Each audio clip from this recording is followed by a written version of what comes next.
future, go to trumpaccounts.gov, trumpaccounts.gov. And a lot of people are doing it. They're setting every record in the book.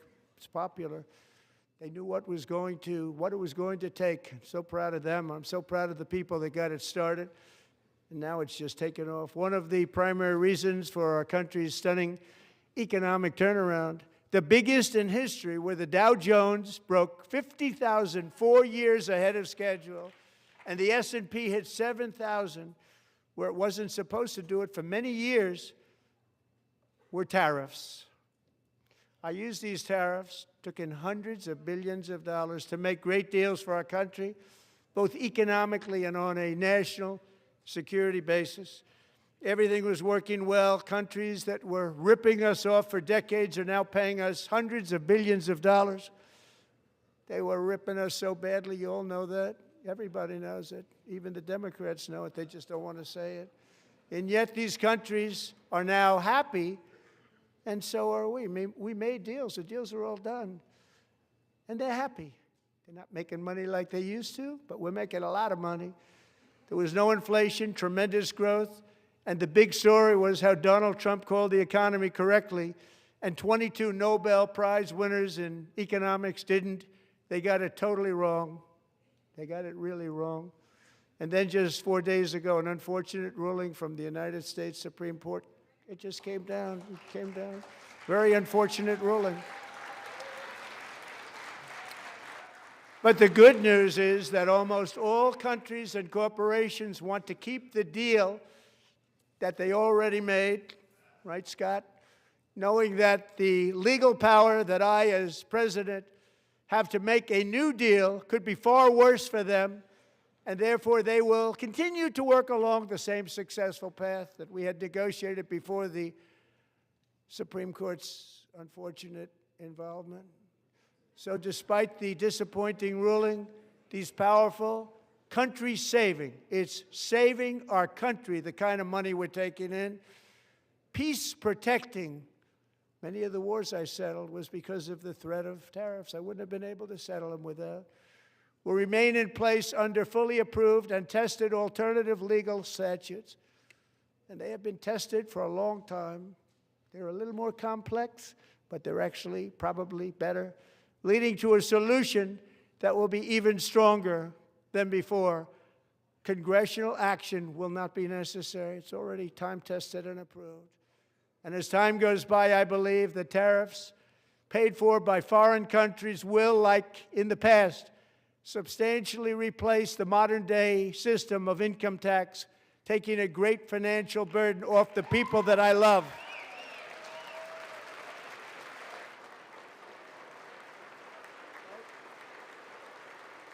Right?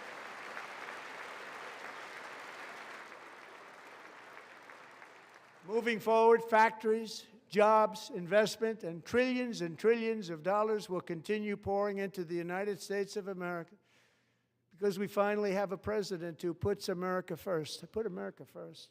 I love America.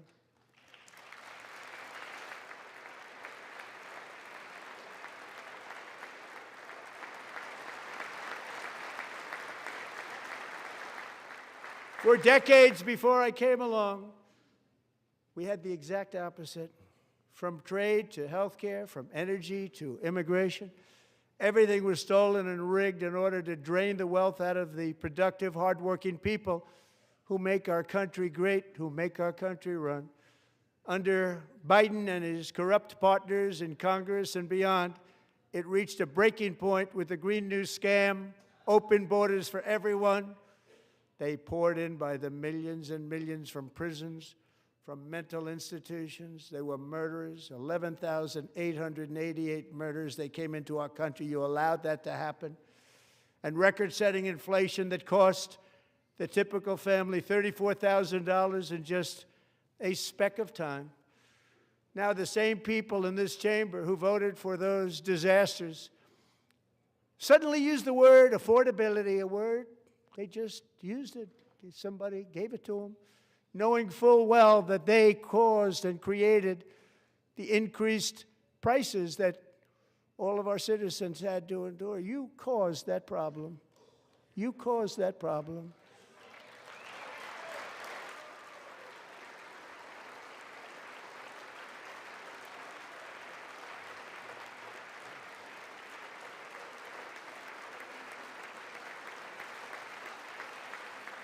They knew their statements were a lie. They knew it. They knew their statements were a dirty, rotten lie. Their policies created the high prices. Our policies are rapidly ending them. We are doing really well. Those prices are plummeting downward.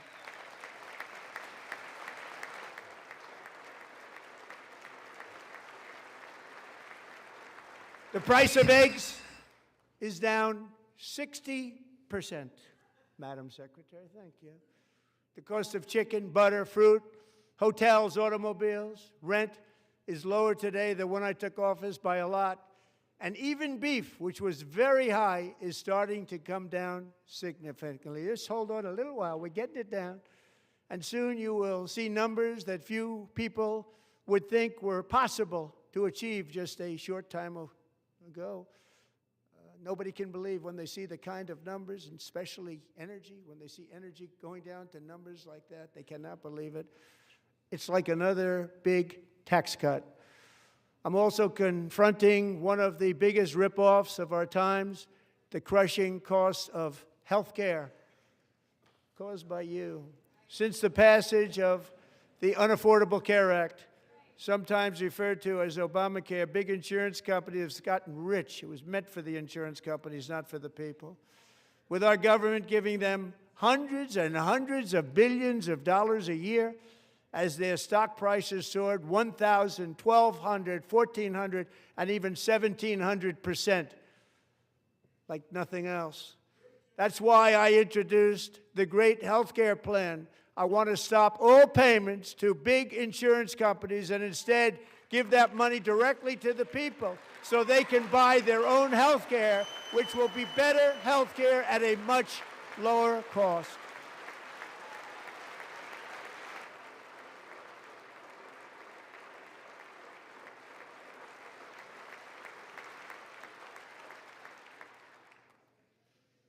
In addition, my plan requires maximum price transparency. That's a big deal.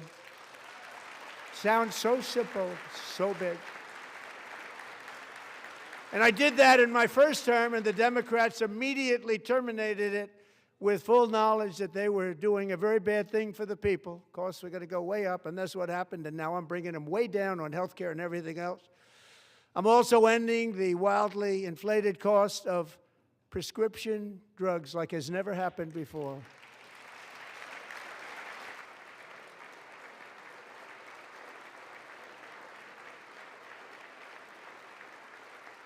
Other presidents tried to do it, but they never could. They tried.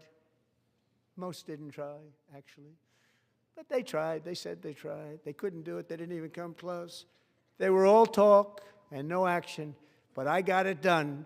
Under my just enacted most favored nation agreements, Americans who have for decades paid by far the highest prices of any nation anywhere in the world for prescription drugs will now pay the lowest price anywhere in the world for drugs. Anywhere, the lowest price.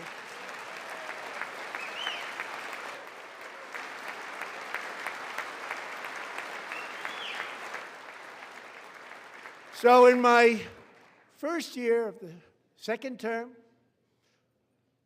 should be my third term, but strange things happen. I took prescription drugs, a very big part of health care, from the highest price in the entire world to the lowest. That's a big achievement. The result is price differences of 300, 400, 500, 600% and more, all available right now at a new website called TrumpRx.gov. And I didn't name that one either, by the way.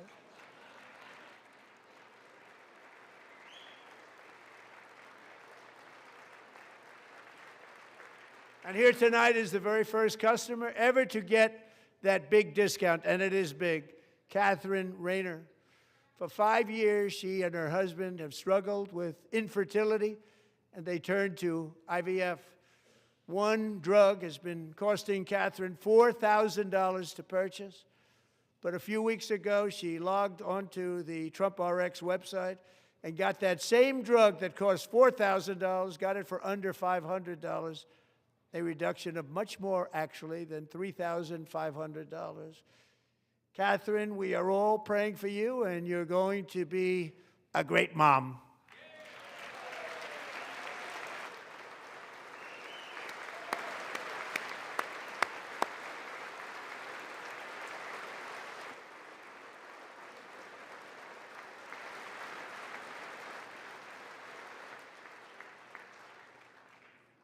So now I'm calling on Congress to codify my most favored nation program into law. Now, the one thing, I'm not sure it matters because it's going to be very hard for somebody that comes along after me to say, let's raise drug prices by 700 or 800%. But John and Mike, if you don't mind, codify it anyway. They may do it. Codify it anyway. Thank you. Many Americans are also concerned that energy demand from AI data centers could unfairly drive up their electric utility bills. Tonight, I'm pleased to announce that I have negotiated the new Ratepayer Protection Pledge. You know what that is?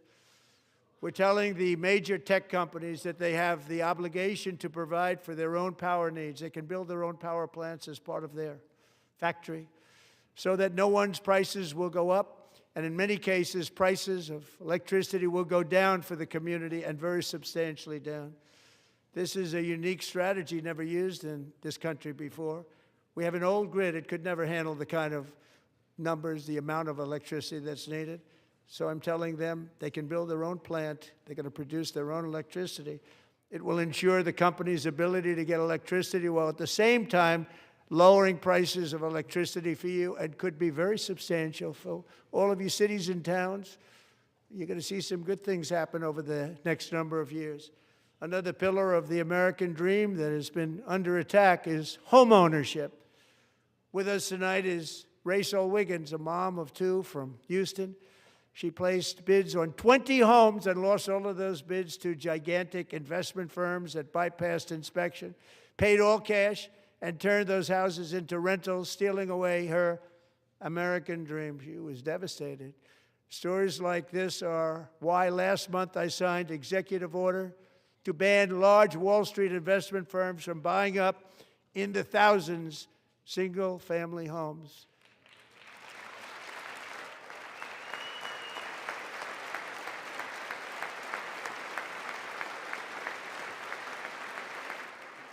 And now I'm asking Congress to make that ban permanent, because homes for people, really, that's what we want. We want homes for people, not for corporations. Corporations are doing just fine. Rachel, thank you very much. Good luck with your home. You'll get one soon.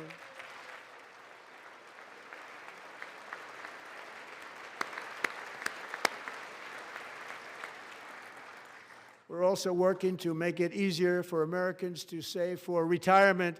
And under this administration, we will always protect Social Security and Medicare. They are not protecting it for our seniors. We will always protect Social Security, Medicare, Medicaid.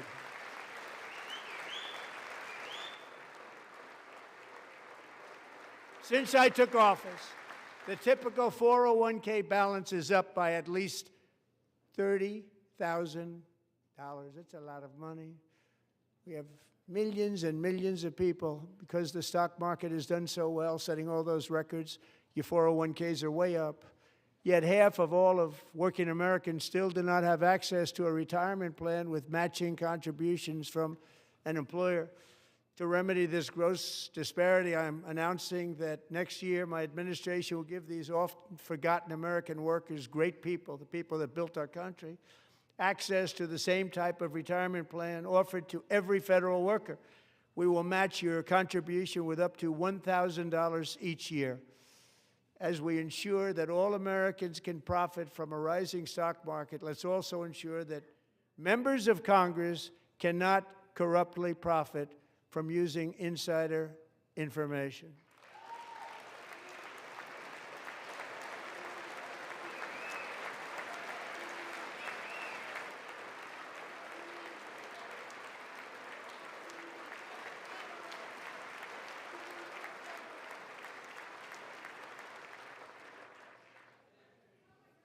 They stood up for that. I can't believe it.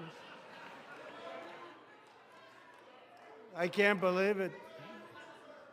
Did Nancy Pelosi stand up if she's here? Doubt it. Pass the Stop Insider Trading Act without delay.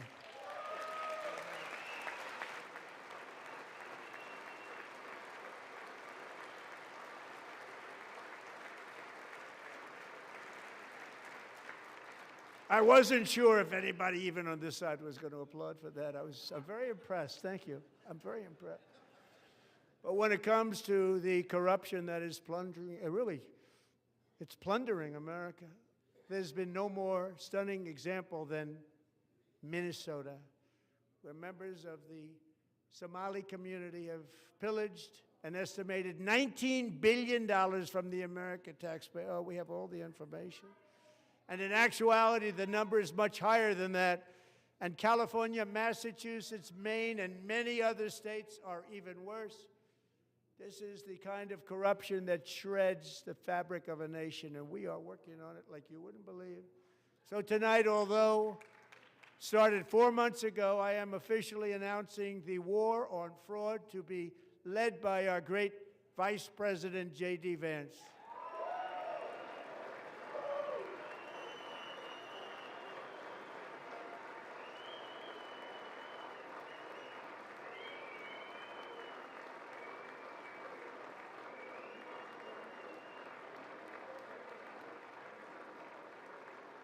He'll get it done. And we're able to find enough of that fraud, we will actually have a balanced budget overnight. It'll go very quickly.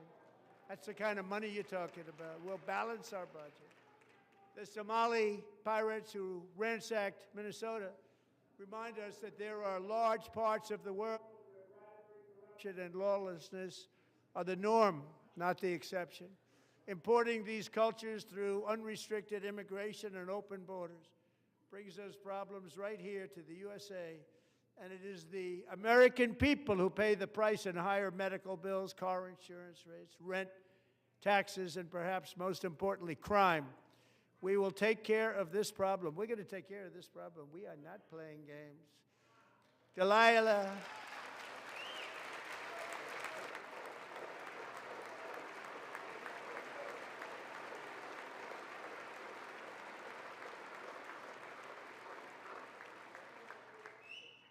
Delilah Coleman was only 5 years old in June 2024 when a 18-wheel tractor trailer plowed into her stopped car traveling at 60 miles an hour or more.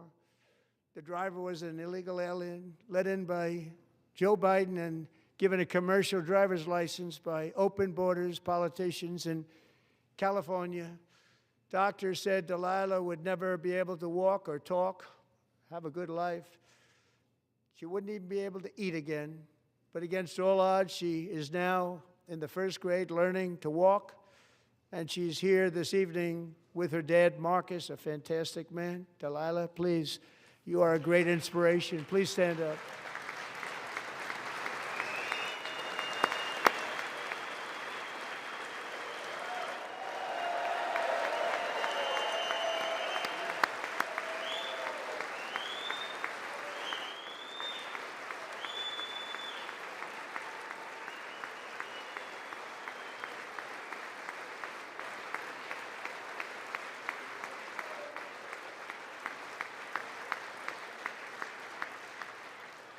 Thank you, Delilah.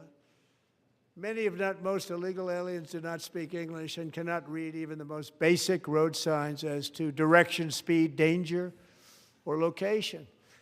That's why tonight I'm calling on Congress to pass what we will call the Delilah Law, barring any state from granting commercial driver's licenses to illegal aliens.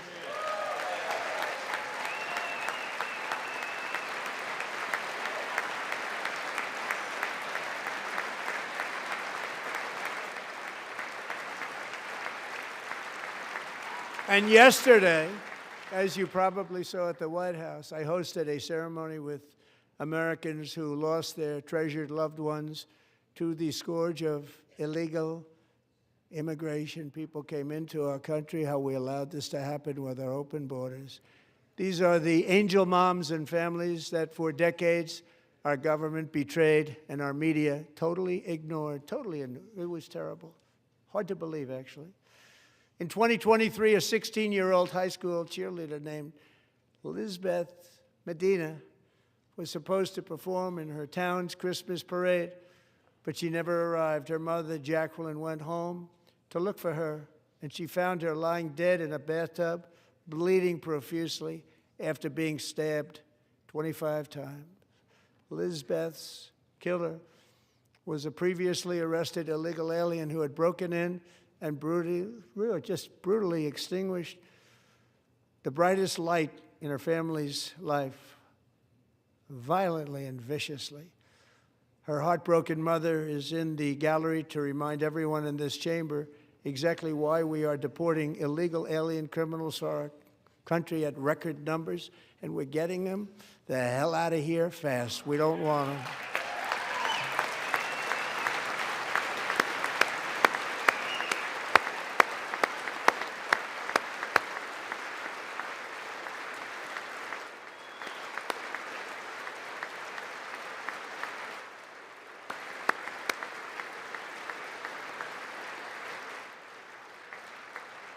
Thank you very much, Jacqueline. Thank you.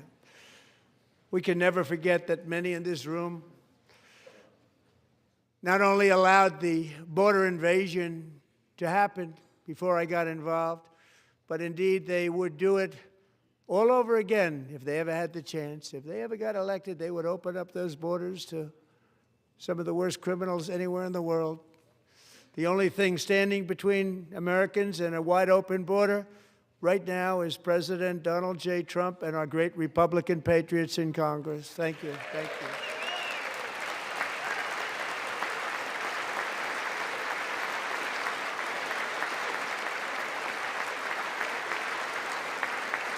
As we speak, Democrats in this chamber have cut off all funding for the Department of Homeland Security. It's all cut off. It's all cut off. They have instituted another Democrat shutdown, the first one costing us 2 points on GDP. 2 points we lost on GDP, which probably made them quite happy, actually. Now they have closed the agency responsible for protecting Americans from terrorists and murderers. Tonight I'm demanding the full and immediate restoration of all funding for the border security, homeland security of the United States, and also for helping people clean up their snow. We have no money because of the Democrats, and it would be nice. We'd love to give you a hand at cleaning it up, but you gave no money.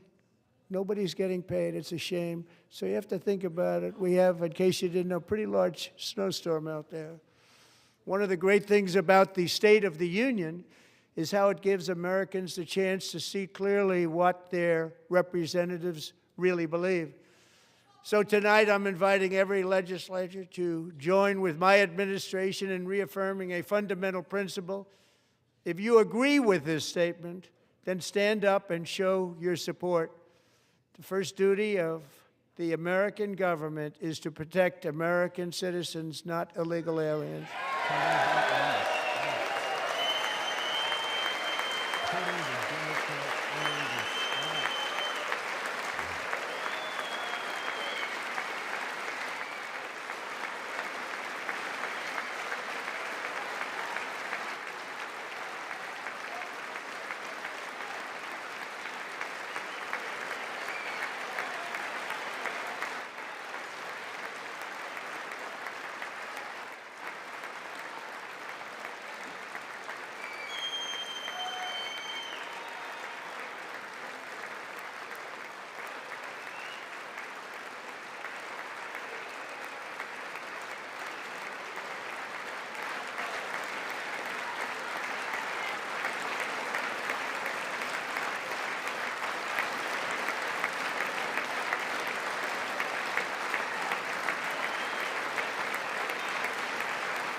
Isn't that a shame? You should be ashamed of yourself not standing up. You should be ashamed of yourself. That is why I'm also asking you to end deadly sanctuary cities that protect the criminals and enact serious penalties for public officials who block the removal of criminal aliens. In many cases, drug lords, murderers all over our country, they're blocking the removal of these people out of our country, and you should be ashamed of yourself.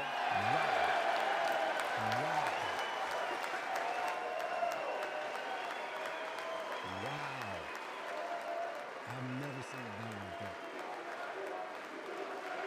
Straight up calling them out.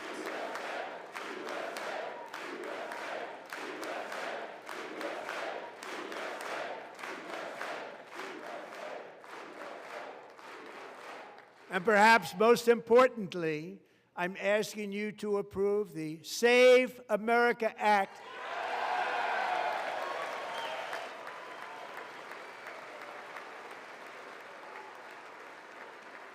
To stop illegal aliens and others who are unpermitted persons from voting in our sacred American elections. That cheating is rampant in our elections. It's rampant.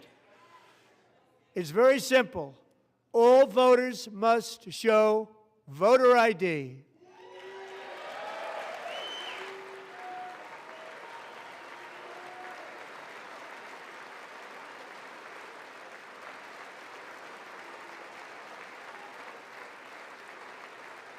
All voters must show proof of citizenship in order to vote.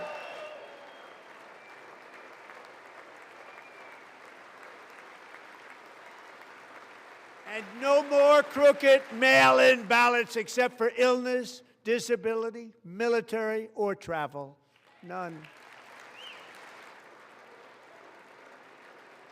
And this should be an easy one. And by the way, it's polling at 89%, including Democrats, 89%.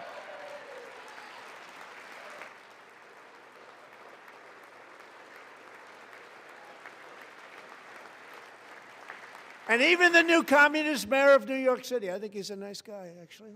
Speak to him a lot.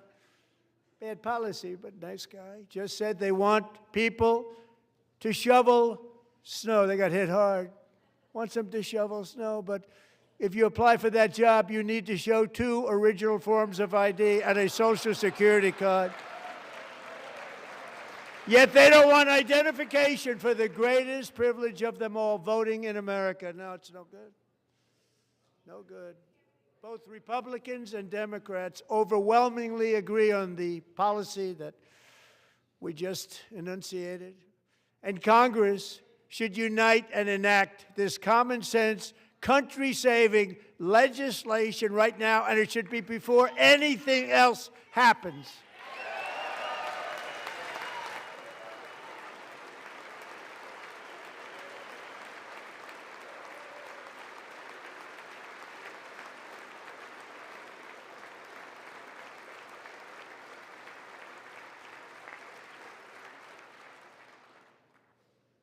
And the reason they don't want to do it, why would anybody not want voter ID? One reason, because they want to cheat. There's only one reason. They make up all excuses. They say it's racist. They come up with things you almost say, what imagination they have. They want to cheat. They have cheated. And their policy is so bad that the only way they can get elected is to cheat. And we're going to stop it. We have to stop it, John.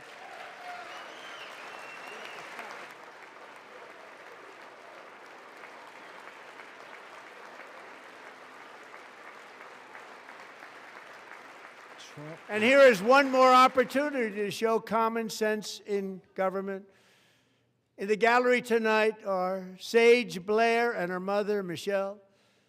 In 2021, Sage was 14 when school officials in Virginia sought to socially transition her to a new gender, treating her as a boy and hiding it from her parents. Hard to believe, isn't it? Before long, a confused Sage ran away from home after she was found in a horrific situation in Maryland A left-wing judge refused to return Sage to her parents because they did not immediately state that their daughter was their son. Sage was thrown into an all-boys state home and suffered terribly for a long time. But today, all of that is behind them because Sage is a proud and wonderful young woman with a full-ride scholarship to Liberty University. Sage and Michelle, please stand up.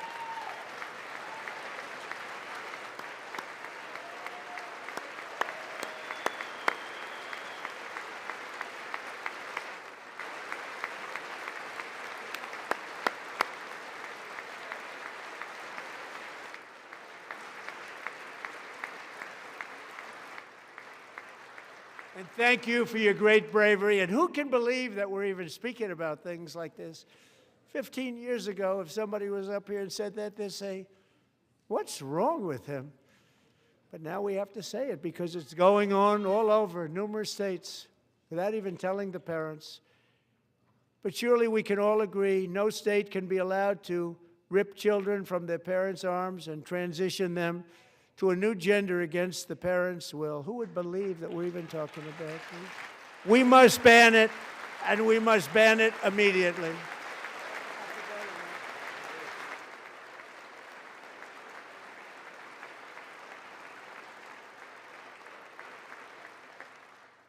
Look, nobody stands up. These people are crazy, I'm telling you.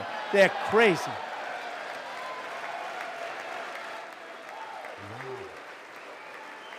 Trump is going at the Democrats. What in the world? Amazing. Incredible. Boy, oh boy. We're lucky we have a country. With people like this, Democrats are destroying our country, but we've stopped it just in the nick of time, didn't we? Huh?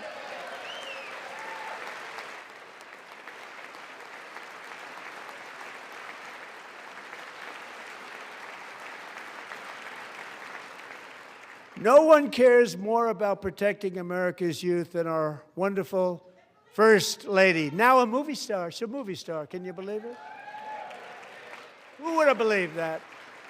Over the past year, she has had an incredible impact championing AI legislation, advancing a landmark executive order on foster care, and helping secure $30 million to launch the Melania Trump Foster Youth to Independence Initiative. It's a tremendous, really a tremendous thing that happened and had a lot of bipartisan support.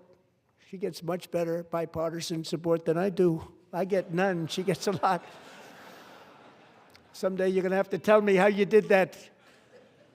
And students and educators in every state have joined the First Lady's efforts in the presidential AI challenge, keeping America's next generation positioned to succeed and strongly succeed in the future. Tonight, we welcome two young people whose lives reflect the First Lady's impact, Sierra Burns and Everest Nevermont. Thank you both, and Melania, thank you. I know how hard you worked on it. Thank you very much.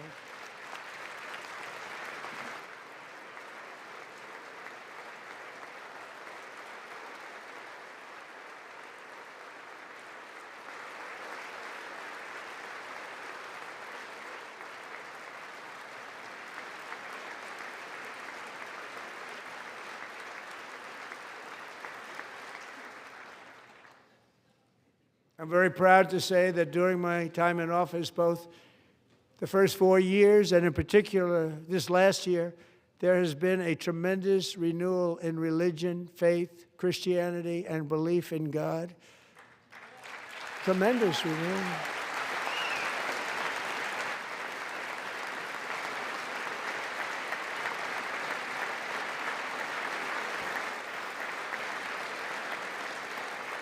This is especially true among young people, and a big part of that had to do with my great friend, Charlie Kirk, a great guy, great man.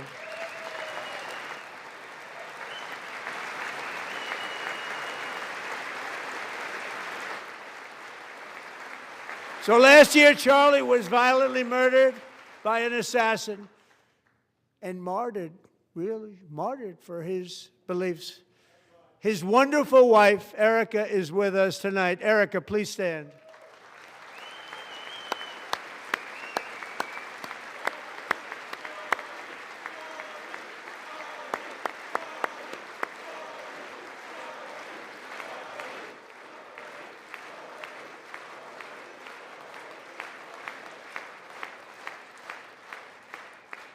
Thank you, Erica. Been through a lot. In Charlie's memory, we must all come together to reaffirm that America is one nation under God, and we must totally reject political violence of any kind.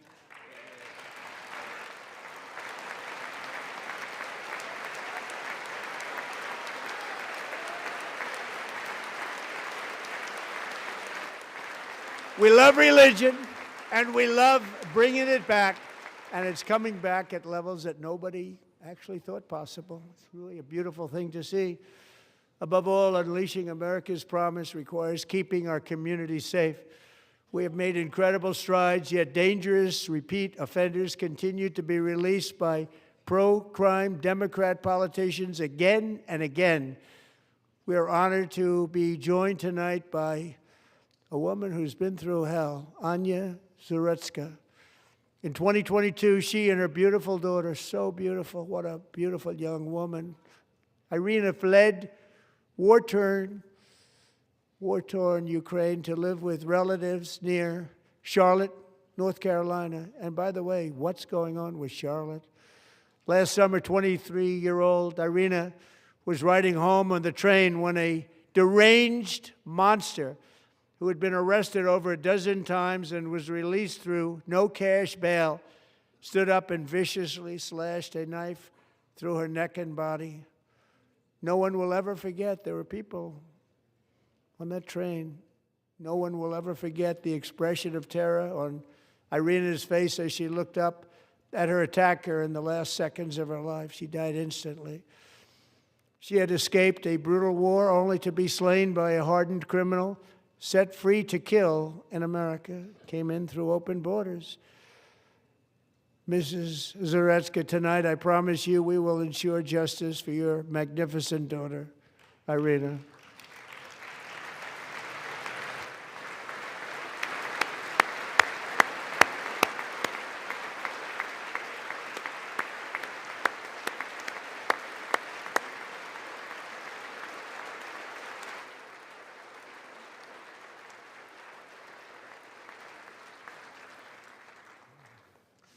How do you not stand?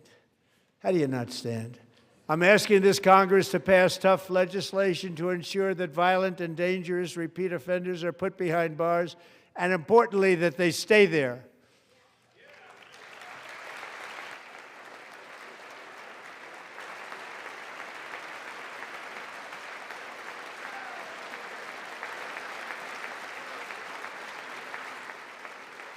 Starting last summer, I deployed our National Guard and federal law enforcement to restore law and order to our most dangerous cities, including Memphis, Tennessee, big success, New Orleans, Louisiana, big success, and our nation's capital itself, Washington, D.C., where we have almost no crime anymore in Washington, D.C. How did that happen?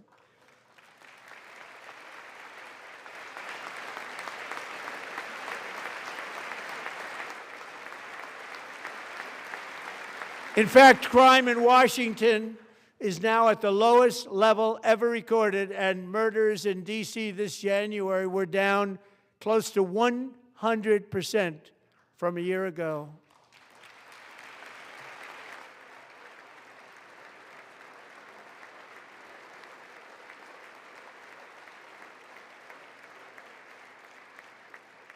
They don't like to hear that.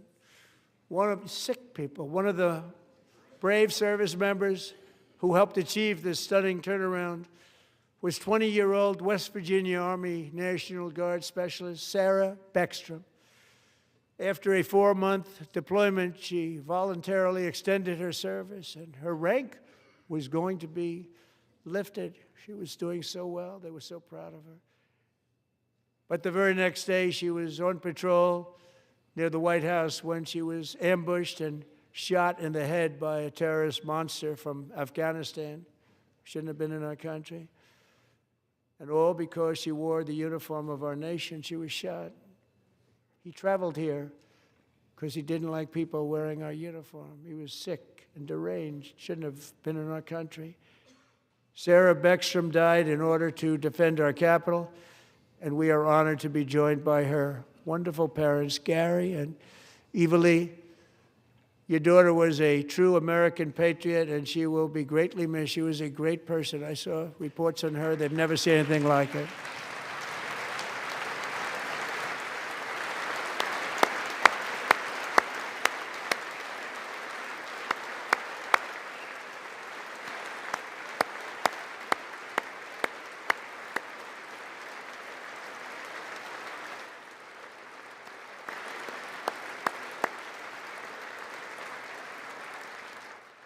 So sorry. Thank you very much. She's a great young lady. I saw reports that were like, perfect. She was perfect. Serving alongside Sarah that day was Staff Sergeant Andrew Wolf. The terrorist shot Andrew in the head, and no one thought he could possibly make it. The two of them, Sarah and Andrew, both shot violently in the head. Neither was expected to make it. They weren't even given a chance, except his wonderful mother, named Melody, who I spoke to the same night, and she was so positive. The doctors thought that Andrew was gone, but his mother said, no, Mr. President, Andrew will be fine. He's going to make it. I've never seen anything like it. I mean, he was given almost no chance. She said, I have no doubt, sir, he's going to be okay. This was a conversation that I had with her that night, with her son laying helplessly in bed, blood all over. Everybody is praying, she said, sir, he will be okay. The doctors didn't understand what she was saying, and after looking at the results of the damage done, neither did I. She was so strong and conclusive that even Andrew's great father felt she didn't really understand the gravity of the situation. But she turned out to be right. Right, Melody? She turned out to be right.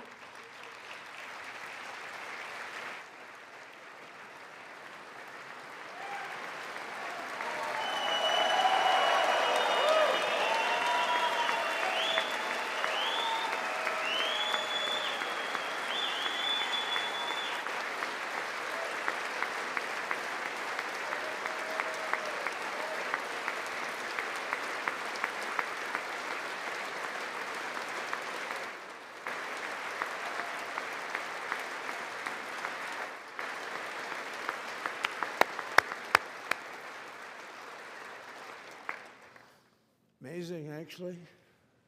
I said, where does this woman come from? She's the most positive person I've ever met. With God's help, Andrew has battled back from the edge of death, and we're talking about the edge of death, on his way to a miraculous recovery. He's got a little work to do, but he's doing great. Nice to see you. He's a good-looking guy. Nice to see you. Thanks, Andrew. Thank you very much.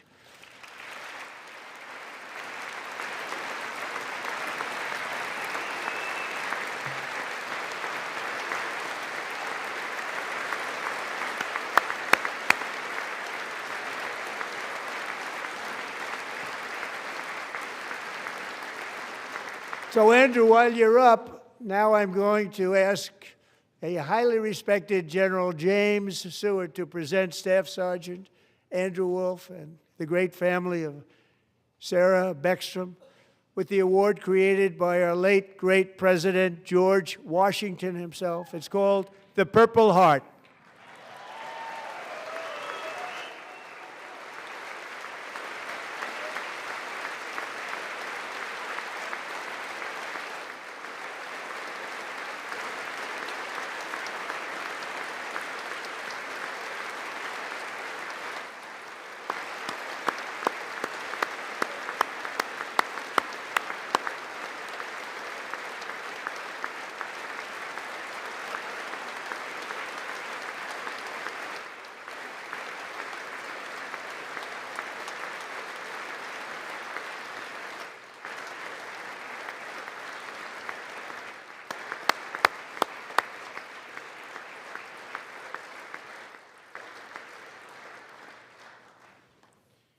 We love you all. Love you. We're proudly restoring safety for Americans at home, and we are also restoring security for Americans abroad. Our country has never been stronger. My first 10 months, I ended 8 wars, including Cambodia. Isn't it funny? Sick people. Cambodia and Thailand, Pakistan and India. Would have been a nuclear war. 35 million people said the Prime Minister of Pakistan would have died if it were not for my involvement. Kosovo and Serbia, Israel and Iran, Egypt and Ethiopia, Armenia and Azerbaijan, the Congo and Rwanda, and of course the war in Gaza, which proceeds at a very low level. It's just about there. And I want to thank Steve Witkoff and Jared Kushner for your help. Thank you, Steve. Thank you, Jared.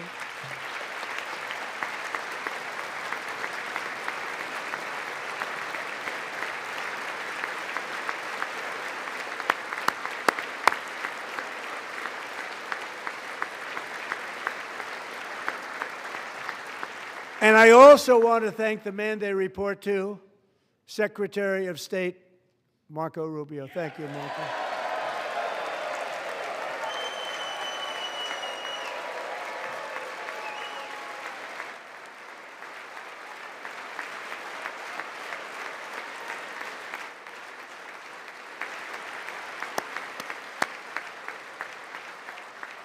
People are like you. You know, Marco got 100% of the votes when he was in confirmation. I think our next one was about 54%. And some of the Democrats are now saying, I can't believe we approved that guy. And he said it's an honor that they feel that way, right, Marco? You have done a great job, great Secretary of State. I think he'll go down as the best ever.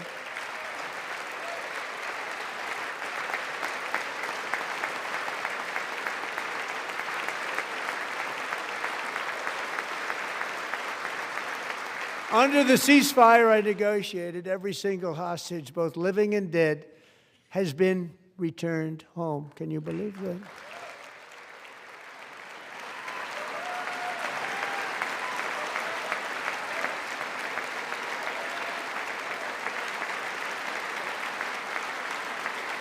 Nobody thought it was possible. Nobody thought that was possible. Both living and dead. And those parents who had a dead son, their boy, they'd always tell me their boy, they wanted him as much as though he were living. It was an amazing period of time. And they came back, and when we got all of the living hostages back, and many, many before them, but I always said those last 20 are going to be very tough, but we got many, many more, hundreds. But I said those last 20 are going to be tough. We got them back. But we only got back 14 or 15 of the dead of the 28. And believe it or not, Hamas worked along with Israel, and they dug and they dug and they dug. It's a tough thing to do, going through bodies all over, passing up 100 bodies sometimes for each one that they found. Tough job. And they finally got it back to 27.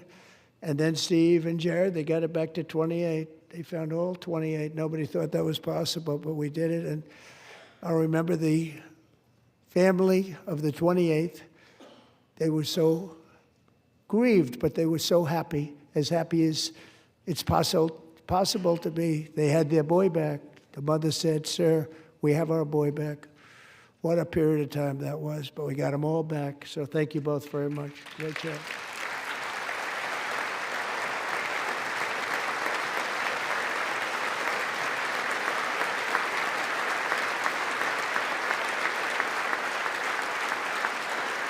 And we're working very hard to end the 9th war, the killing and slaughter between Russia and Ukraine, where 25,000 soldiers are dying each and every month. Think of that, 25,000 soldiers are dying a month. A war which would have never happened if I were president, would have never happened. As president, I will make peace wherever I can, but I will never hesitate to confront threats to America wherever we must.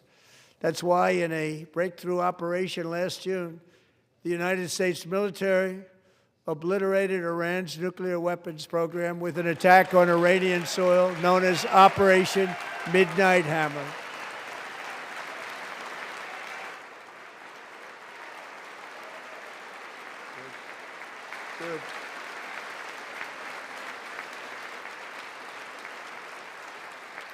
For decades, it had been the policy of the United States never to allow Iran to obtain a nuclear weapon. Many decades. Since they seized control of that proud nation 47 years ago, the regime and its murderous proxies have spread nothing but terrorism and death and hate. They've killed and maimed thousands of American service members and hundreds of thousands and even millions of people with what's called roadside bombs. They were the kings of the roadside bomb. And we took out Soleimani. I did that during my first term. Had a huge impact. He was the father of the roadside bomb.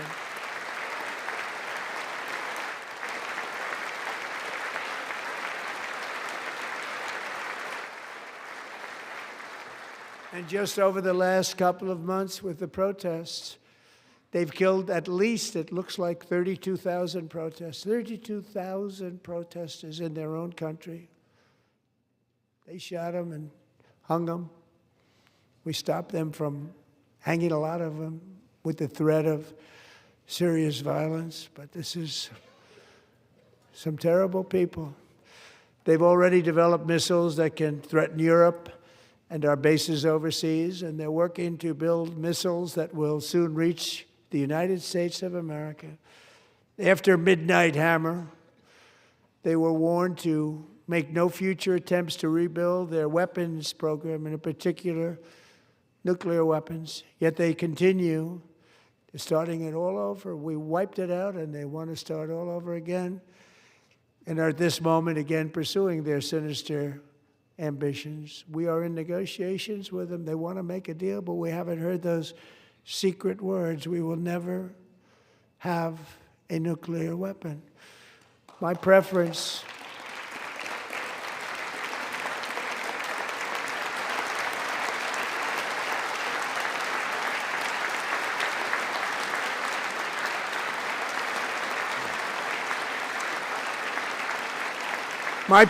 is to solve this problem through diplomacy. But one thing is certain, I will never allow the world's #1 sponsor of terror, which they are by far, to have a nuclear weapon. Can't let that happen.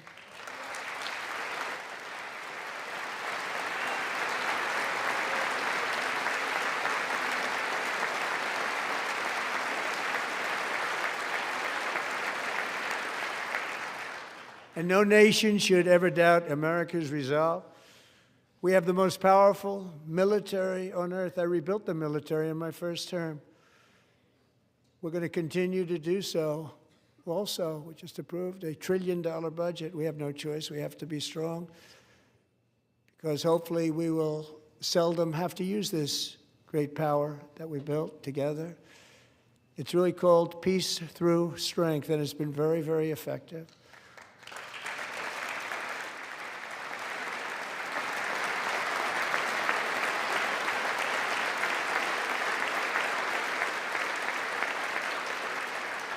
So thanks to Republicans in Congress who are investing that record number of dollars, have no choice, in the United States Armed Forces. Also creating a lot of jobs, but we're not even doing it for that reason. Because as I said, we have more jobs, more people working today than ever before in the history of our country. And NATO countries are friends and allies. They are. They're our friends and they're our allies. Have just agreed at my very strong request to pay 5% of GDP for military defense rather than the 2%, which they weren't paying. We were paying for almost all of NATO. Now they're paying 5 as opposed to not paying 2.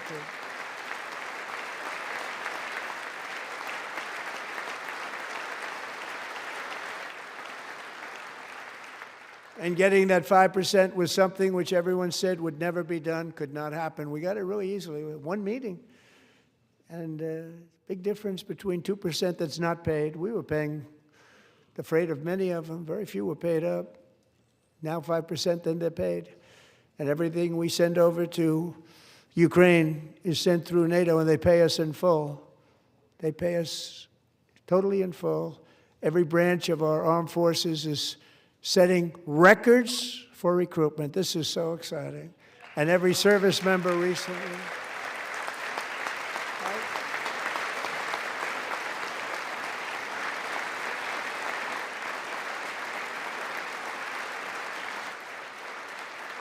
And every service member recently received a warrior dividend of $1,776.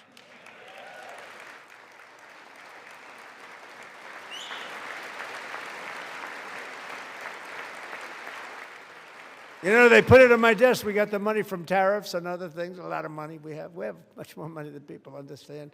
Have to rebuild that program a little bit, but it won't take long. But we got the money, and it was $1,775, and they wanted my approval.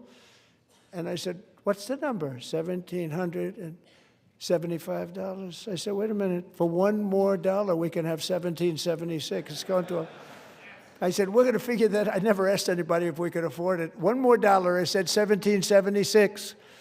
And I said, that's good. And I'll tell you what, our military, that was 4 months ago, our military, I never see a person in the military that doesn't thank me for it, so we're honored to do it. They deserve it. And we call it 1776. It was great.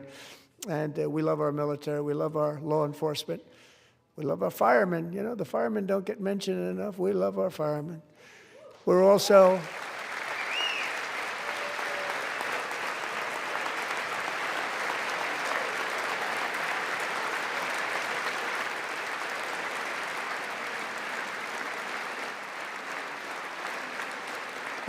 restoring American security and dominance in the Western Hemisphere, acting to secure our national interests and defend our country from violence, drugs, terrorism, and foreign interference. For years, large swaths of territory in our region, including large parts of Mexico, really large parts of Mexico, have been controlled by murderous drug cartels.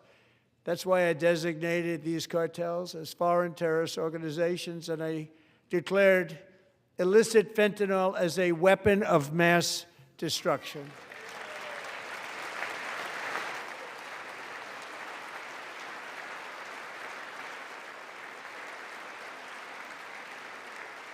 And with our new military campaign, we have stopped record amounts of drugs coming into our country and virtually stopped it completely coming in by water or sea. You probably noticed that. We very seriously damaged their fishing industry also. Nobody wants to go fishing anymore. We've also taken down one of the most sinister cartel kingpins of all. You saw that yesterday. In January,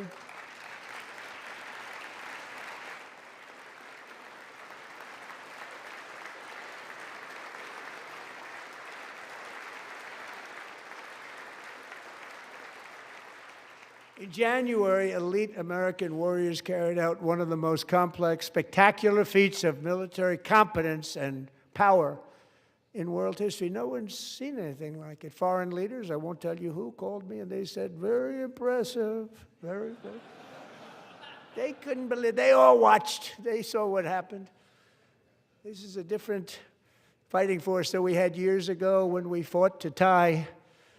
You know, it's a great fighting force. I'm so proud of it. Look at Space Force. Space Force is my baby, because we did that. My baby is becoming so important.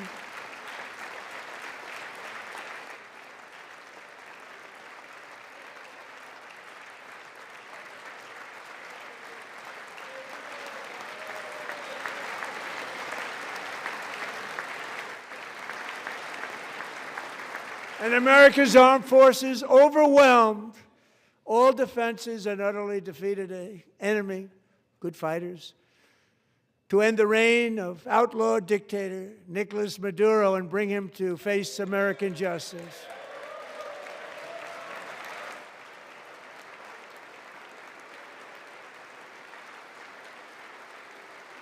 And this was an absolutely colossal victory for the security of the United States, and it also opens up a bright new beginning for the people of Venezuela. We're working closely with the new president of Venezuela, Delcy Rodriguez, to unleash extraordinary economic gains for both of our countries and to bring new hope to those who have suffered so terribly. They really did suffer. With us tonight is Alejandro Gonzalez. She grew up in a tight-knit Venezuelan family and was especially close to her beloved Uncle Enrique, But after Enrique ran for office and opposed Maduro, he was kidnapped by Maduro's security forces and thrown into the regime's really infamous prison in Caracas. Alejandro feared she would never see her uncle again. She feared for her own life also. But since the raid, we have worked with the new leadership, and they have ordered the closure of that vile prison and released hundreds of political prisoners already, with more to come. Alejandro, I'm pleased to inform you that not only has your uncle been released, but he is here tonight. We brought him over to celebrate his freedom with you in person. Enrique, please come down.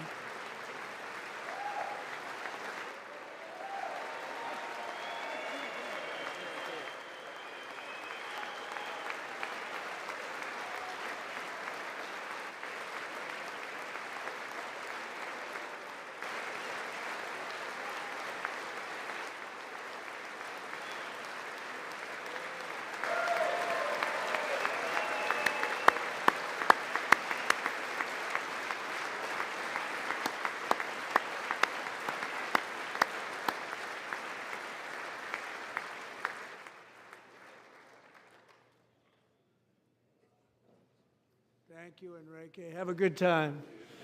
Nice to have you back, Enrique. There were many heroes on that January raid to capture Maduro, really great heroes. It was very dangerous. They knew we were coming. They were all set. But the deeds of one warrior that night will live forever in the eternal chronicles of military valor. Chief Warrant Officer 5, Eric Slover, planned the mission and was the flight lead in the cockpit of the first helicopter, a big, beautiful, powerful helicopter. It was a massive Chinook carrying, as you can imagine, many, many American warfighters.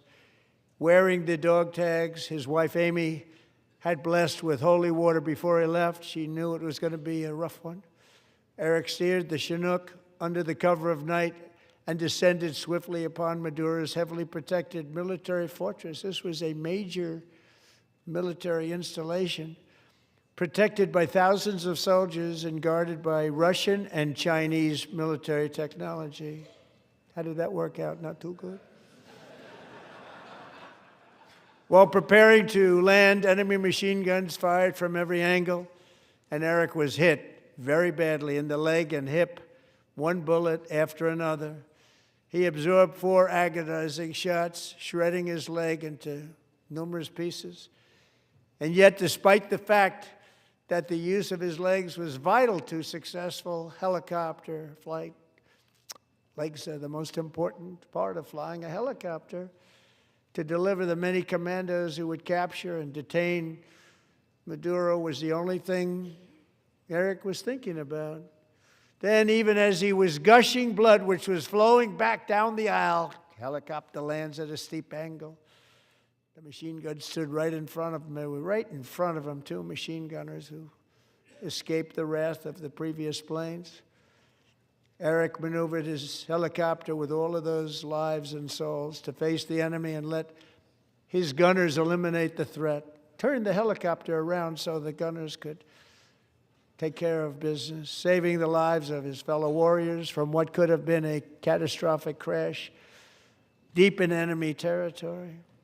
Only after safely landing the helicopter with all the warriors aboard in the exact right spot, which was vital to the mission. We probably would have had to maybe cancel the mission if that didn't happen. Eric told his co-pilot, also wounded, but not as gravely, to take over. I'm about ready to pass out.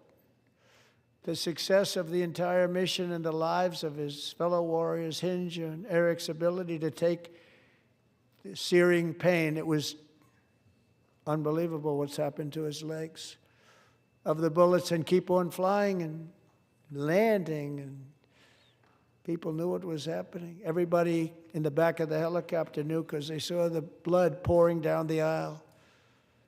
Chief Warrant Officer Slover is still recovering from his serious wounds, but I'm thrilled to say that he is here tonight with his wife, Amy, Eric, and Amy. Come on in.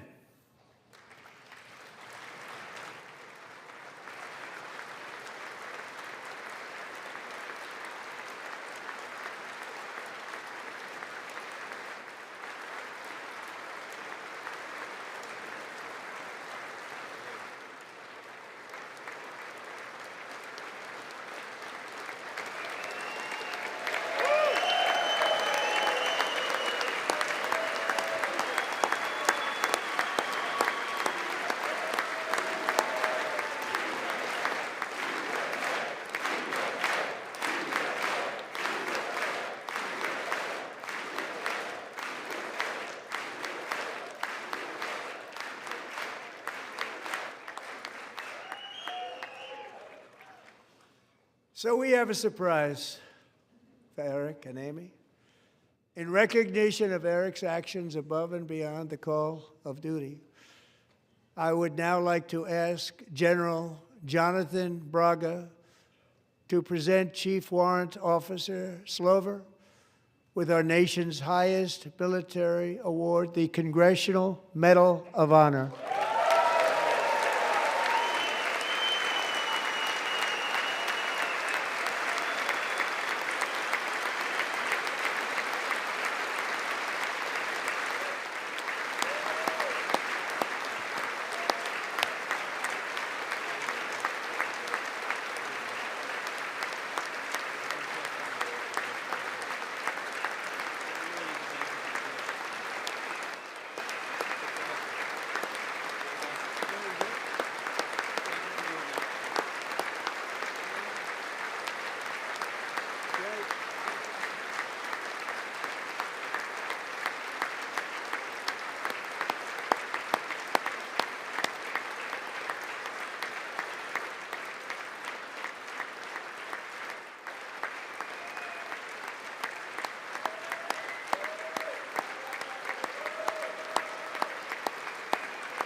Well, thank you very much, Eric and Amy.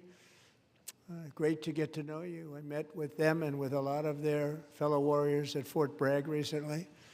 You notice the name Fort Bragg, we have it back, we brought it back. We won the First World War with it, the Second World War with it, and then they decided to change the name. So we changed it back. Everybody wanted to change back too. And 10 of Eric's fellow warriors from that incredible night of victory will also be receiving medals at a private ceremony that will soon be held at the White House, and Eric will be there. Thank you.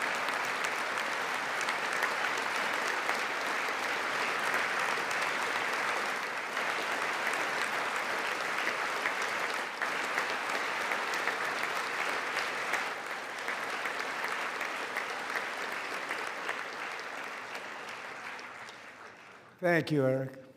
That's a big one. Tonight we've celebrated many truly extraordinary American patriots, but there is one last living legend to honor before we go. He is one more heroic American aviator, Navy fighter pilot. Royce Williams served in World War II, Korea, Vietnam, flying more than 220 missions. In the skies over Korea in 1952, Royce was in the dogfight of a lifetime, legendary dogfight. Flying through blizzard conditions, his squadron was ambushed by 7 Soviet fighter planes.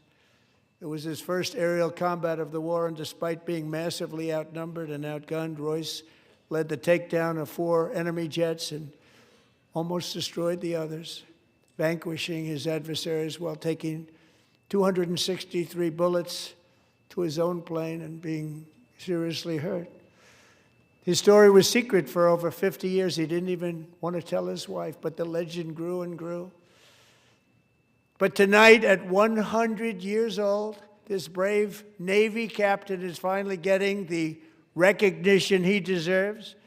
He was a legend long before this evening. Royce, please stand up, and I will ask the First Lady of the United States to present Captain Royce Williams with his Congressional Medal of Honor.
Thank you, Royce, and thank you, Eric.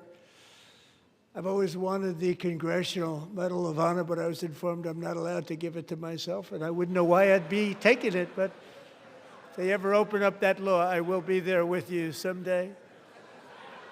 But you know, that's our highest honor, Congressional Medal of Honor, and that's a big thing, and it's an honor to be in the same room with you. Thank you both very much, Eric. Thank you.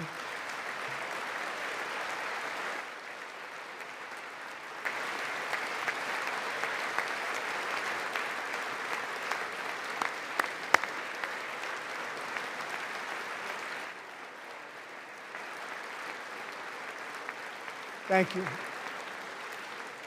250 years is a long time in the life of a nation, but in another sense, it's really a mere moment in the eye of history. Two of the gentlemen we met in the gallery this evening took their first breaths 1 century ago, 100 years before that, on July 4th, 1826, the author of the Declaration of Independence, brilliant, Thomas Jefferson, drew his last breath.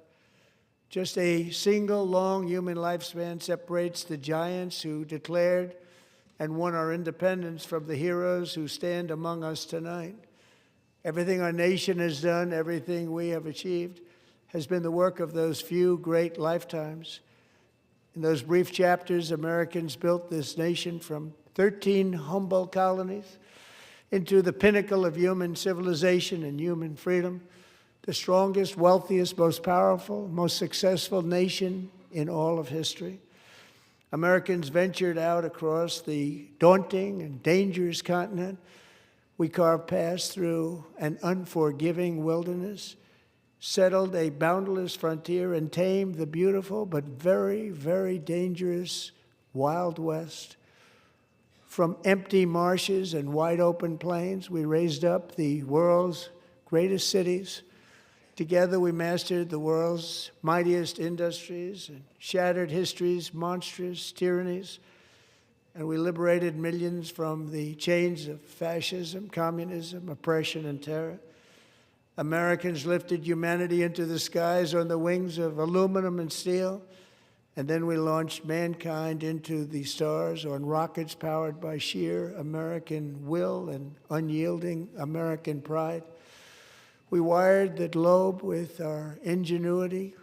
We captivated the planet with American culture.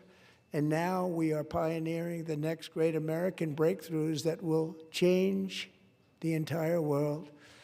All of this and so much more is the enduring legacy, unmatched glory of the hardworking patriots who built and defended this country and who still carry the hopes and freedoms on all of humanity's backs. For years they were forgotten, betrayed, and cast aside. But that great betrayal is over, and they will never be forgotten again. Because when the world needs courage, daring, vision, and inspiration, it is still turning to America. And when God needs a nation to work his miracles, he knows exactly who to ask. There is no challenge Americans cannot overcome, no frontier too vast for us to conquer, no dream too bold for us to chase, no horizon too distant for us to claim. For our destiny is written by the hand of providence, and these first 250 years were just the beginning. From the rugged border towns of Texas to the heartland villages of Michigan, from the sun-kissed shores of Florida to the endless fields of the Dakotas, and from the historic streets of Philadelphia to right here in our nation's capital, Washington, D.C., the golden age of America is upon us. The revolution that began in 1776 has not ended. It still continues because the flame of liberty and independence still burns in the heart of every American patriot.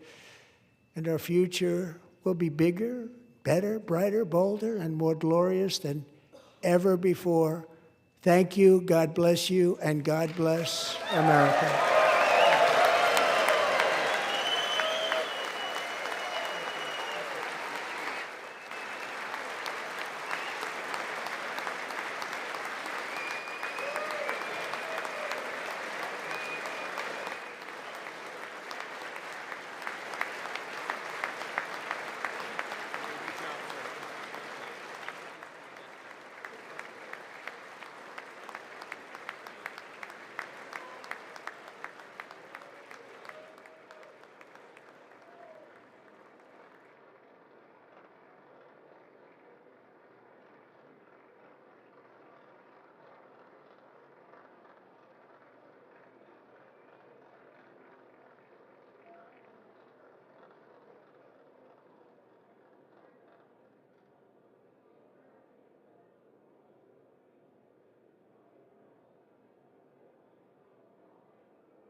All right, I'm gonna show the Virginia governor, the Democratic response as well.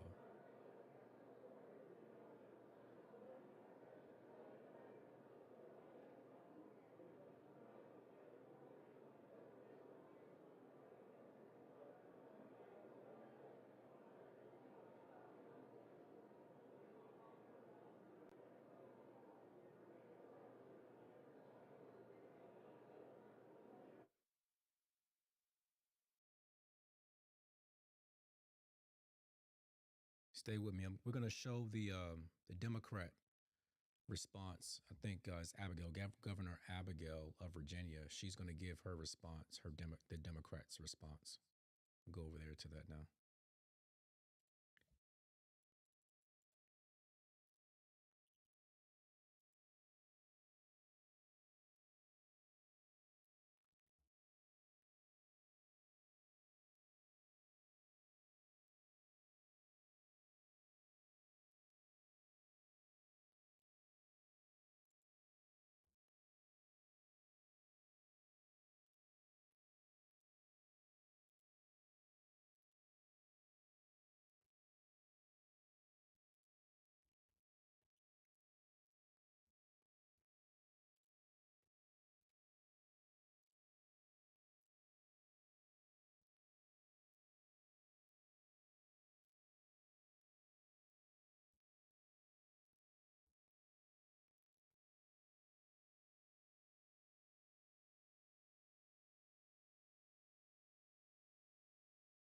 She should be coming up here in a moment.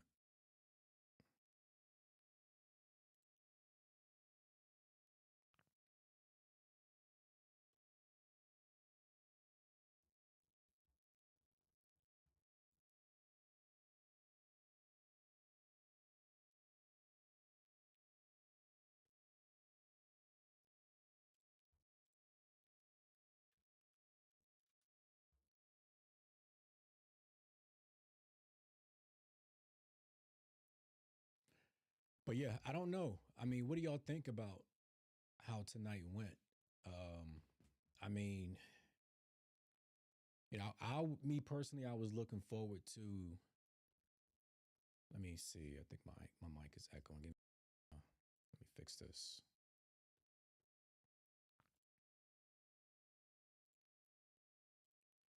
I was looking for Trump to be a little bit more, I guess, trying to bring people together.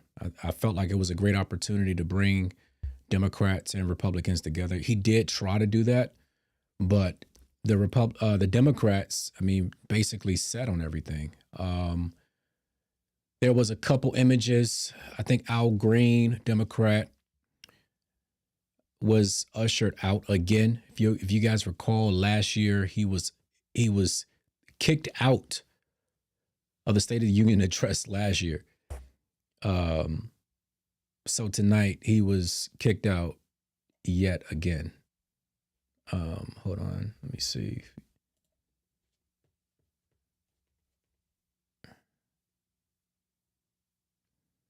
To be honest with y'all, I really don't even want to see Governor Abigail's response, Democrat response, but because I think that she's a Looney Tune myself. But let's see.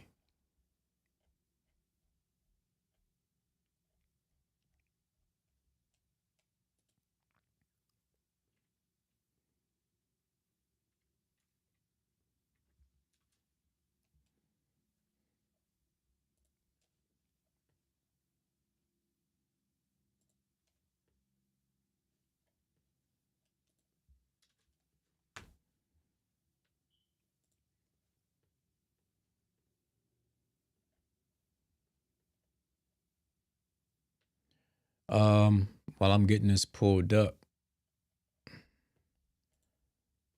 what y'all think about tonight's event or State of the Union address? What do you think? Do you think Trump went too hard on Democrats? What you think?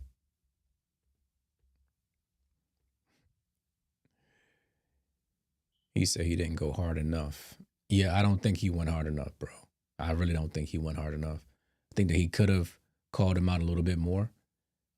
He did call him out a lot, but I feel like he could have called him out a little bit more. I mean, you look, man. I feel like you can be Democrat, you can be Republican, whatever the case may be, but at the end of the day, you gotta respect the presidency, and you can't sit there and say that everything that Trump has done has been bad. I mean, otherwise, he would have been impeached. I mean, like you got to support some of the things the guy is doing. So,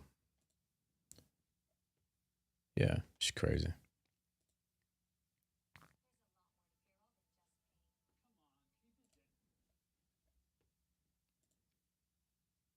Crazy, crazy, crazy. I think they're still waiting for Abigail to come up. Governor Abigail, Democrat of Virginia. She just won her election. She's going to be given the Democrat remarks. So we're just waiting for her to come up.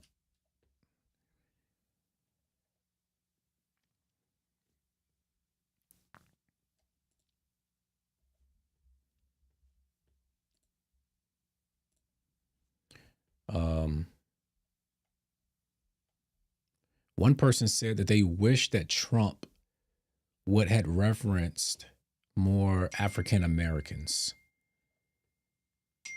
I can't disagree. I think it was a wonderful time. Black History Month is here. I think that he could have used that opportunity to talk a little bit about or to bring up to reference, a black person or a minority. I think he did a couple times. A couple Hispanics were in the crowd that he did reference. But yeah, I mean, would have been a nice touch, given the fact that it's an event that benefits all Americans when the president does the State of the Union address. So,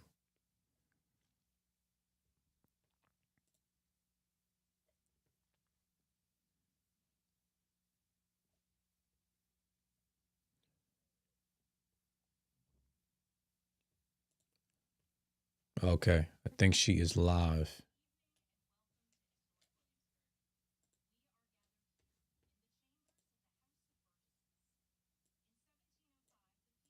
to take on the extraordinary task of governing themselves.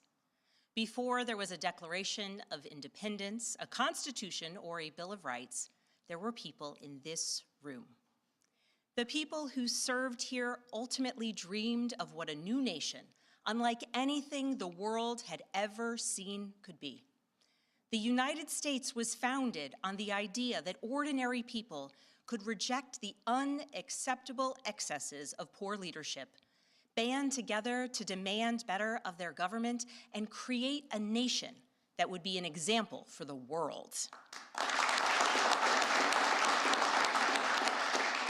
And this year, as we celebrate 250 years since America declared our independence from tyranny, I can think of no better place to speak to you as we reflect on the current state of our union.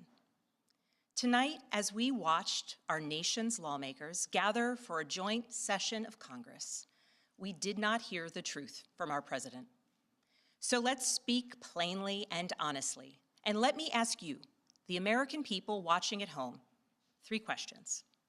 Is the president working to make life more affordable for you and your family? Is the president working to keep Americans safe both at home and abroad? Is the president working for you?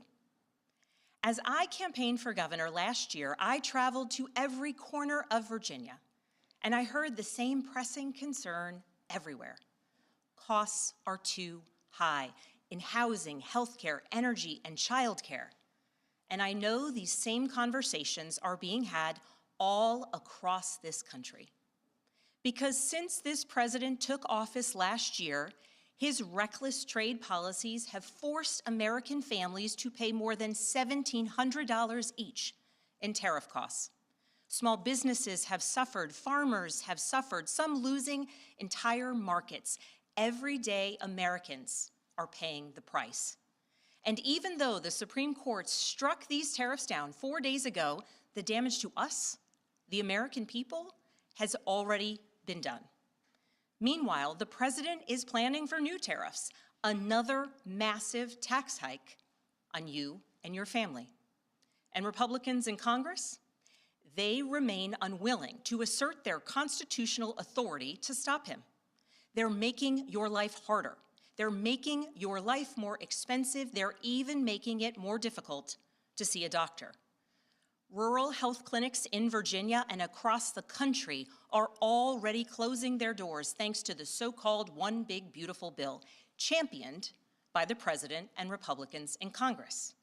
And tonight, the president celebrated this law, the one threatening rural hospitals, stripping healthcare from millions of Americans and driving up costs in energy and housing, all while cutting food programs for hungry kids.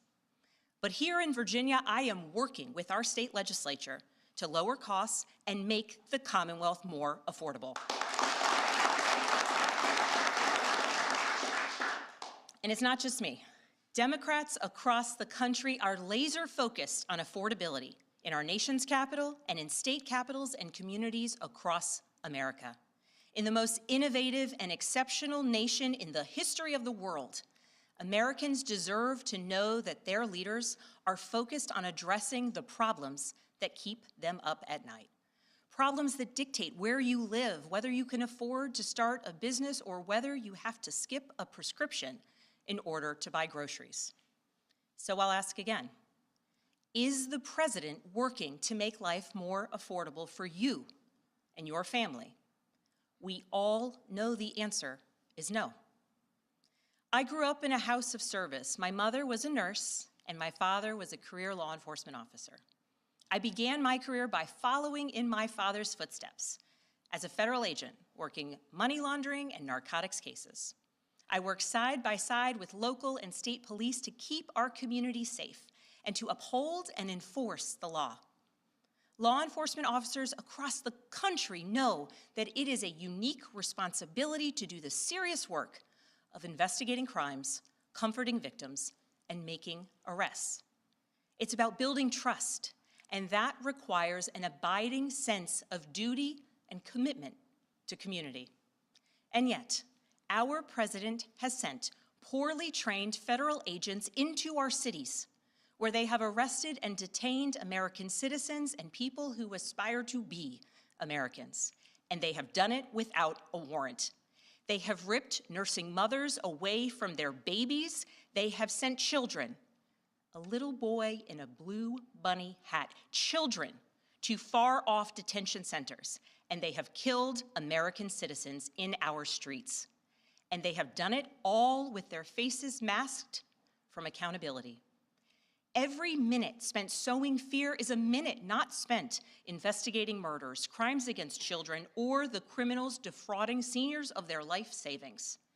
Our president told us tonight that we are safer because these agents arrest mothers and detain children. Think about that. Our broken immigration system is something to be fixed, not an excuse for unaccountable agents to terrorize our communities.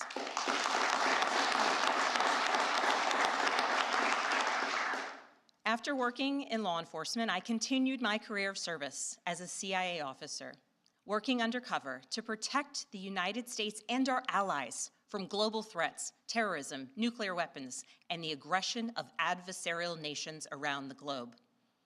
But as the president spoke of his perceived successes tonight, he continues to cede economic power and technological strength to Russia, bow down to China, bow down to a Russian dictator, and make plans for war with Iran. Here's the truth. Over the last year, through DOJ, mass firings, and the appointment of deeply unserious people to our nation's most serious positions, our president has endangered the long and storied history of the United States of America being a force for good. So I'll ask again, is the president working to keep Americans safe, both at home and abroad? We all know the answer is no. In his speech tonight, the president did what he always does. He lied, he scapegoated, and he distracted. And he offered no real solutions to our nation's pressing challenges, so many of which he is actively making worse. He tries to divide us. He tries to enrage us, to pit us against one another, neighbor against neighbor. And sometimes he succeeds. And so you have to ask, who benefits from his rhetoric, his policies, his actions, the short list of laws he's pushed through this Republican Congress? Somebody must be benefiting. He's enriching himself, his family, his friends. The scale of the corruption is unprecedented. There's the cover-up of the Epstein files, the crypto scams, cozying up to foreign princes for airplanes and billionaires for ballrooms, putting his name and face on buildings all over our nation's capital. This is not what our founders envisioned, not by a long shot.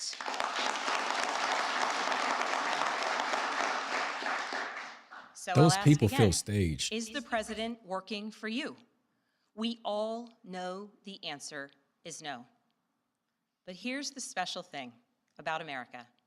On our 250th anniversary, we know better than any nation what is possible when ordinary citizens, like those who once dreamed right here in this room, reject the unacceptable and demand more of their government. We see it in the determination of students organizing school walkouts all across the country, whose voices are becoming so powerful that the governor of Texas seeks to silence them. We see it in the bravery of Americans in Minnesota standing up for their communities, from peacefully protesting in sub-zero temperatures to carpooling children to school. so that their immigrant parents are not ripped away from them in the parking lot. As a mother of 3 school-aged daughters, I am inspired by their bravery, but I am sickened that it is necessary. And Americans across the country are taking action. They are going to the ballot box to reject this chaos. With their votes, they are writing a new story, a more hopeful story. In November, I won my election by 15 points.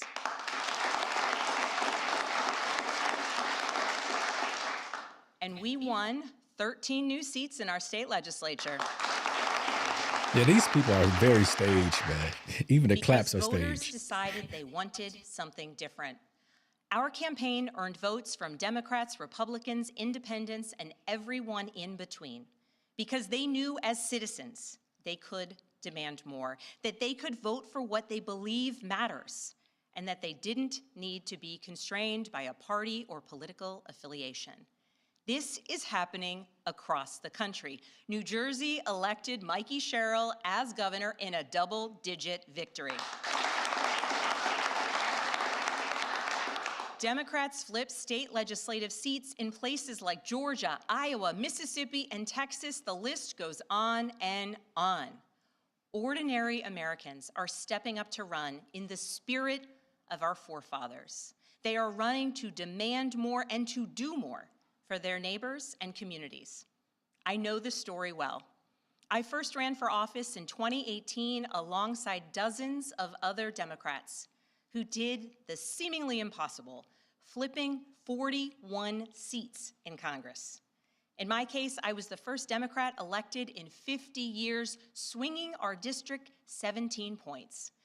Those who are stepping up now to run will win in November because Americans, you at home, know you can demand more and that we are working to lower costs. We are working to keep our communities and our country safe, and we are working for you.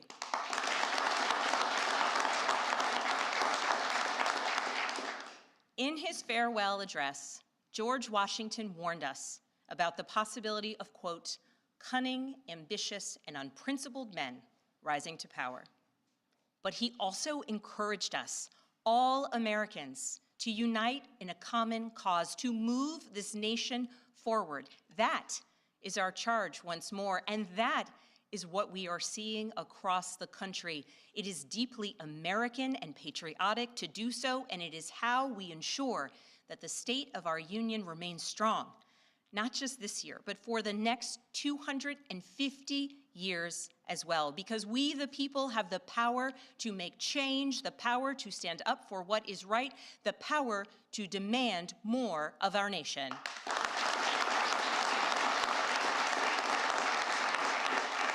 May God bless the Commonwealth of Virginia, and may God bless the United States of America.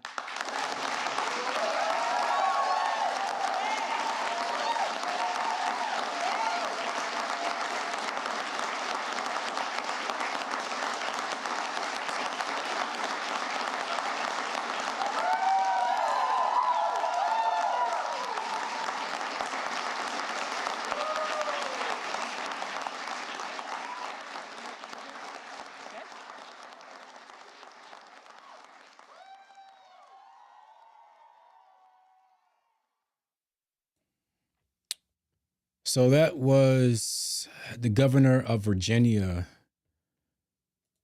That was Abigail, Governor Abigail. And I'm going to play this other clip for you guys, if I can get it pulled up here. But this is, let me see. Hold on, y'all. This is a clip that I want you guys to look at.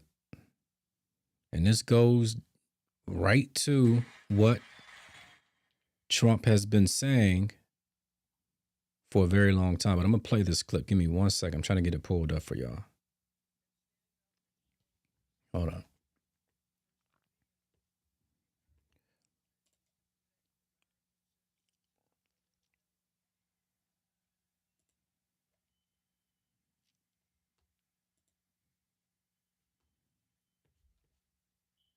I think Fox News just posted this video I want you guys to watch it because this is exactly what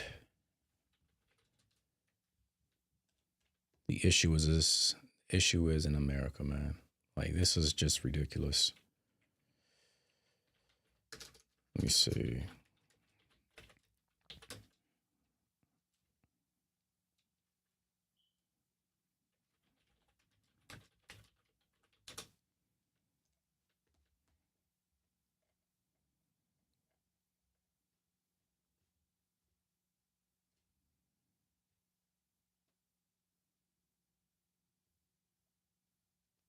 It was one comment that was, let me see.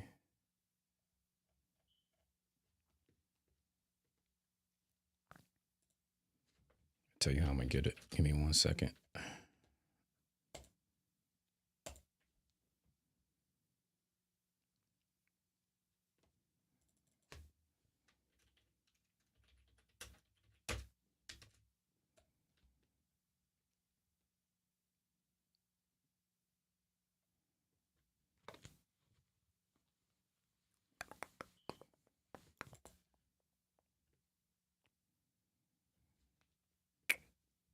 Where is it at?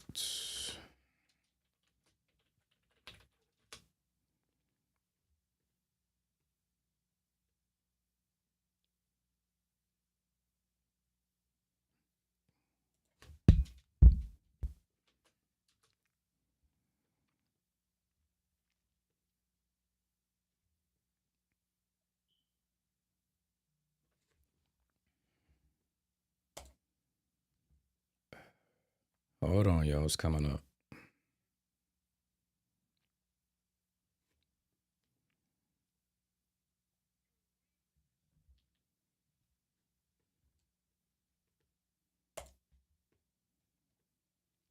All right, here we go.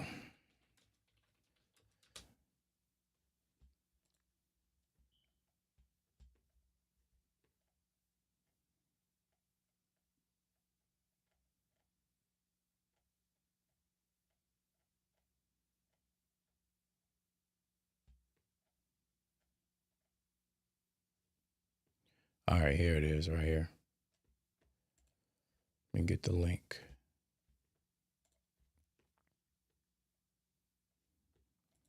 Let me pull it over.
I don't think we're gonna get it. I'm still trying, y'all. Hold on.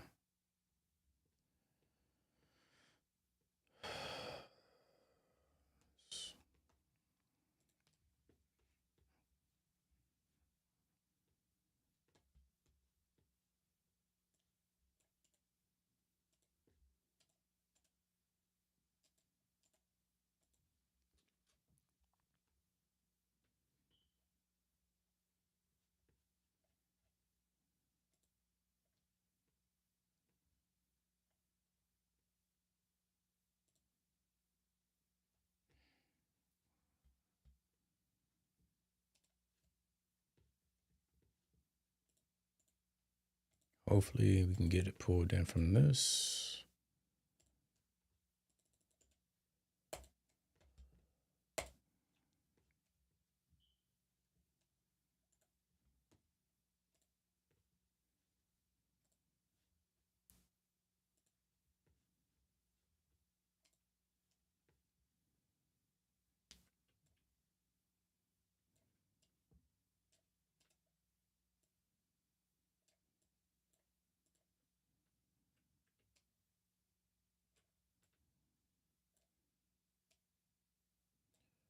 This is the moment that's going to haunt the Democrats for some time to come.